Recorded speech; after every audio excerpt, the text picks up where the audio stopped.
यहाँ संसारी लोग, अज्ञानी लोग भगवान की प्रकृति को वश में करने चले हैं, मतलब पूरी सृष्टि को वश में करने चले हैं। नेचर के साथ खिलवाड़ कर रहे हैं, प्रकृति के साथ खिलवाड़ हो रहा है कि नहीं। समुद्र को सुखा के वहां पृथ्वी बाहर निकाली जा रही है, पहाड़ों को काटा जा रहा है। ये सब प्रॉब्लम क्यों हो रही है? पेड़ काट रहे हैं, ये सब तबाही क्यों मचा रहे हैं? ये प्रकृति से कहीं देखिए अकाल है इस समय, कहीं पे इतना बाढ़ है कि सिर्फ पानी पानी दिख रहा है और कहीं पानी नहीं है। क्यों ये हो रहा है? क्या प्रकृति हमारी दुश्मन है? क्या पृथ्वी हमारी दुश्मन? हम तो कहते पृथ्वी हमारी माँ है। हरे कृष्णा। भगवद गीता अध्याय 5 श्लोक संख्या 13। सर्वकर्माणि मनसा संन्यस्यास्ते सुखम वशी नवद्वारे पुरे देहि नैव कुर्वन्न कारयन्। जब देहधारी जीवात्मा अपनी प्रकृति को वश में कर लेता है और मन से समस्त कर्मों का परित्याग कर देता है, तब वह 9 द्वारों वाले नगर भौतिक शरीर के बिना कुछ किए कराए सुखपूर्वक रहता है। भगवान क्या कह रहे हैं? नवद्वारे पुरे देहि। ये शब्द समझिए। नवद्वारे तो मतलब 9 द्वार वाला, पुरे मतलब पूरी मतलब शहर। उसके बाद एक शब्द है देही। हम देह नहीं हैं, हम देही हैं। मतलब जैसे होता है ना, जैसे सिंपल, मैं कॉलेज नहीं हूं, मैं कॉलेज के अंदर पढ़ने वाला स्टूडेंट हूं। मैं देश नहीं हूं, देश में रहने वाला देशवासी हूं। वैसे ही मैं शरीर नहीं हूं, शरीर में रहने वाला आत्मा हूं। देही। जैसे आप कुछ फॉर्म भरते हो, उसमें लिखा रहता है आप कौन से देशवासी है, आप कौन से देश के हो, कौन से देश के सिटीजन हो, नागरिक हो।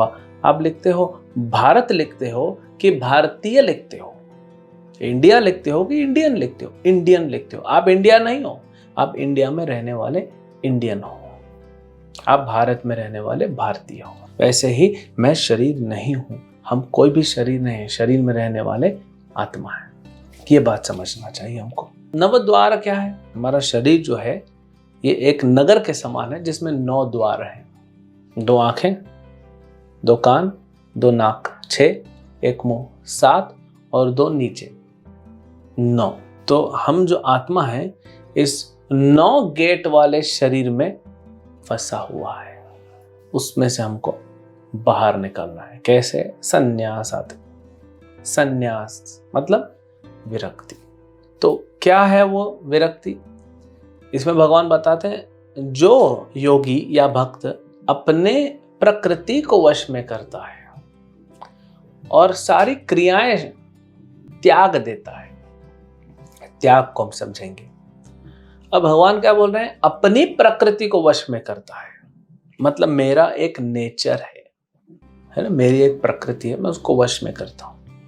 होता है ना, हमारे अंदर कुछ नेचर होता है हमारा जो अच्छा नहीं होता, सब में होता है, उसको कंट्रोल करना वो नेचर होता है। बोलते हैं ना, अरे उसका तो नेचर ही ऐसा है, वो तेज नेचर वाला है, वो गर्म खून वाला है, ऐसा ऐसा कुछ ना कुछ प्रॉब्लम रहता है।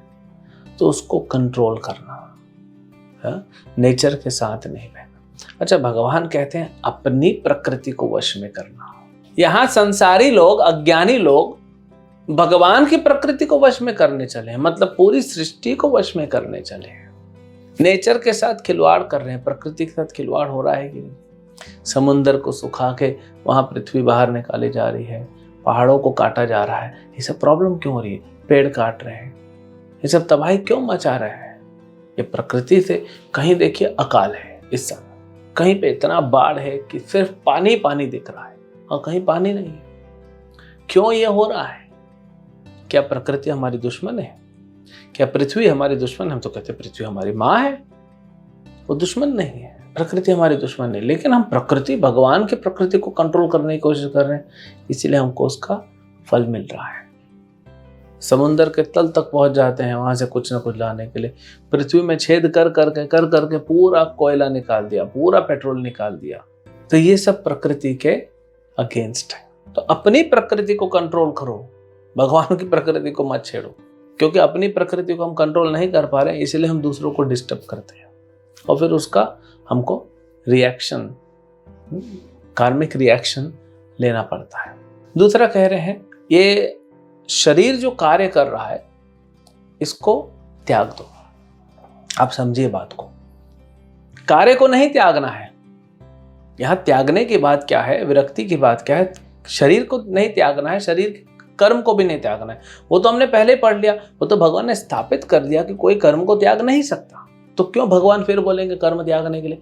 भगवान बोल रहे हैं आप अनासक्त हो जाओ। शरीर कर्म कर रहा है, आप नहीं कर रहे हो, शरीर कर रहा है, गुणों के द्वारा प्रभावित होकर। जैसे आप खाना खाते हैं, आप खाना नहीं पचाते हो, पचता है, भगवान के सिस्टम से वो पचता है। भगवान बोलते हैं 15वें अध्याय में, भगवान बोलेंगे गीता में कि मैं पचाता हूं खाने को।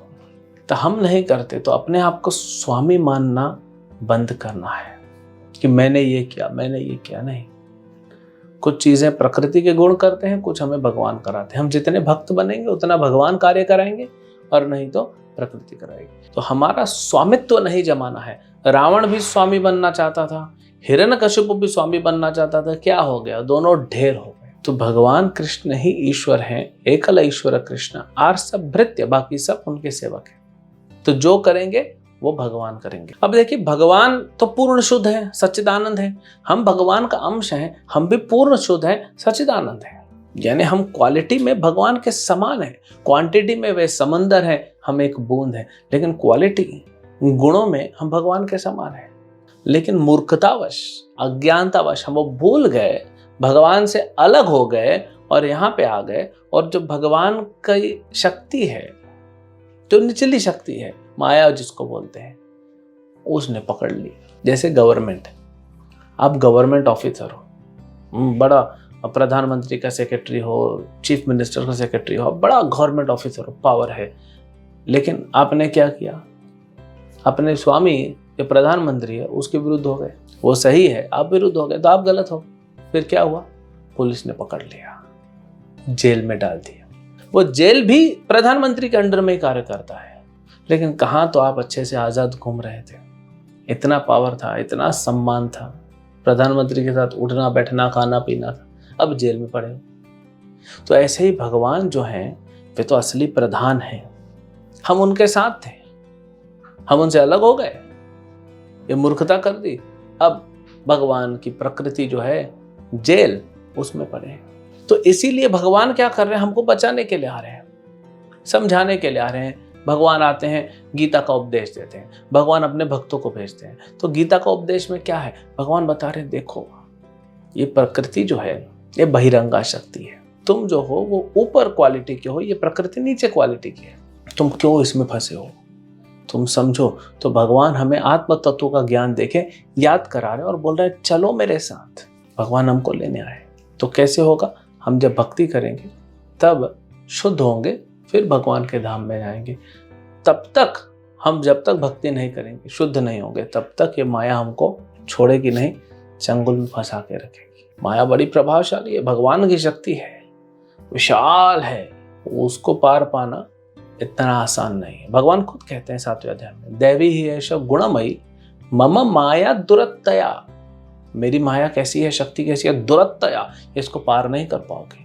तो दुखी होकर हम बैठ जाएंगे, क्या कर सकते हैं? तो भगवान बोलते हैं नहीं, कर सकते हैं। जब आप मेरी शरण लोगे, मामेव ये प्रपद्यन्ते मायाम एताम तरन्ति थे।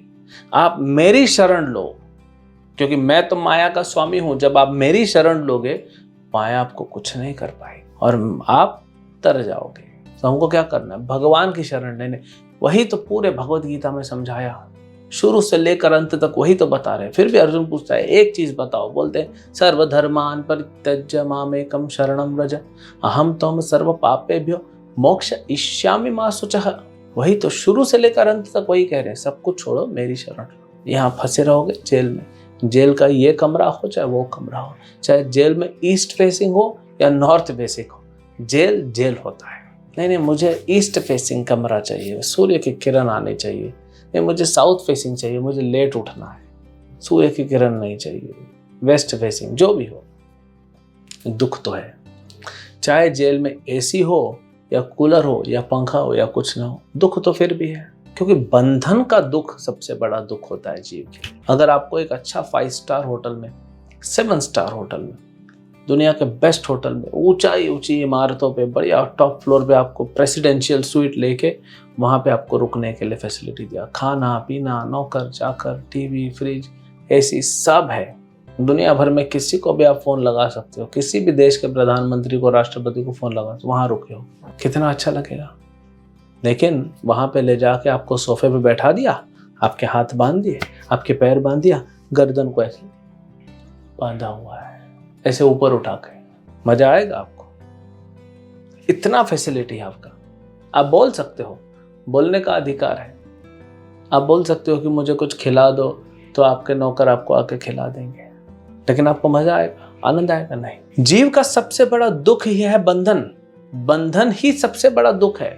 बाकी हमको कुछ मिले ना मिले, आप बोलोगे मेरे को सादे एक झोपड़पट्टी में रख दो, लेकिन खुला रखो, बंधन में मत रखो। इसीलिए बंधन से दूर होना, तो धीरे धीरे इनको छोड़ना पड़ेगा और भगवान की भक्ति करनी पड़ेगी। तब भगवान बोलते हैं मोक्षयिष्यामि मां शुचः, मैं तुमको मोक्ष दूंगा, मोक्षयिष्यामि, मैं तुमको मोक्ष प्रदान करूंगा। तब हम मोक्ष की ओर बढ़ेंगे। हरे कृष्ण।